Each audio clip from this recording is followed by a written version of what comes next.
Now, If I Die Before I Wake is the debut novel by Emily Koch, and it's doing pretty well. It recently appeared on a list of the best recent thrillers compiled by The Guardian. Not bad for a first-time fiction author. She joins us now on The Big Daily. Emily, congratulations on your first novel. It seems to have been quite well received so far. Yes, yeah, I've been blown away. It's kind of going as well as I possibly could have hoped, really, since it came out last Thursday in hardback and has been flying since then. So it came out last Thursday. Already The Guardian have picked up on it, which I would imagine has put it onto a wider audience. So what is that big wide audience that have got your book going to be reading? Because I understand it's quite a dark thriller. It is, yeah. So it's about a guy who has locked-in syndrome. So it's kind of like a coma, but he's conscious, so he can hear everything that goes on around him. He can feel pain, but he can't move or talk. He can't communicate with the people he loves or his doctors. So they think he's in a vegetative state.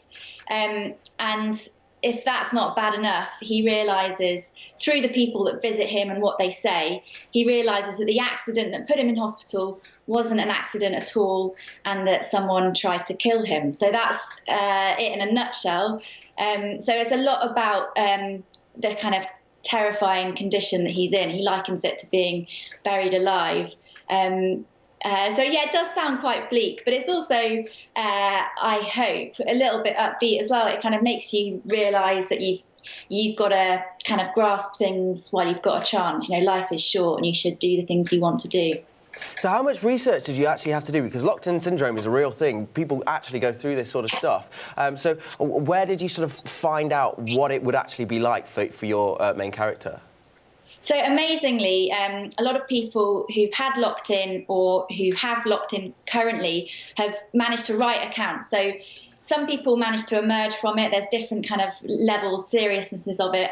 And then when they come out of it, they've written about their experience. But even more amazingly, some people that have had it at the time of writing a book have done that. So they've, using the movement of their eyes or blinking, they've managed to communicate with someone who's then transcribed an account, sometimes a whole book, about their experiences. So a thriller, yeah. I would imagine that they're quite difficult to get right. You've got to build up a lot of tension. You've got to really engage the audience. For your debut fiction novel, was that a bit of a risky genre to go down?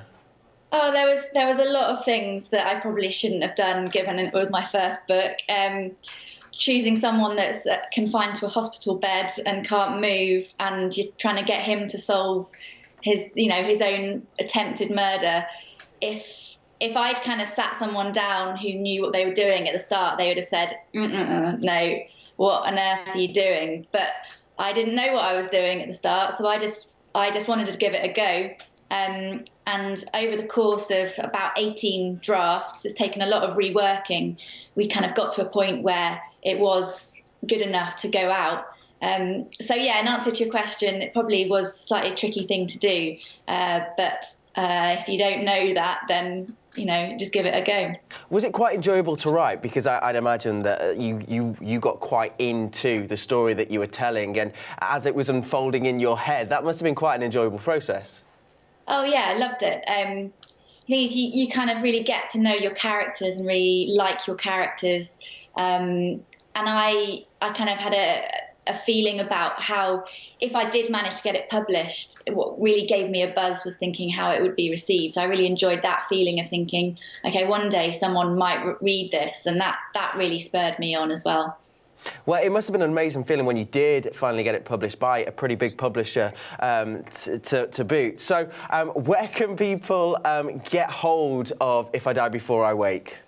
Okay, so in all good bookshops, kind of Waterstones, you can get it online at Amazon. It's in Tesco, Sainsbury's, Asda, the big ones, big supermarkets. So most places that you would pick up a book, you can get it from there. Fantastic. Well, I look forward to reading it myself. Emily Koch, good luck with your future novels, and thank you very much for talking to us. Thanks very much. Brilliant, thank you so a lot. Now, would you be interested in a thriller just like Emily's? Get in touch with us on social media. All you have to do is use that hashtag, #TheBigDaily.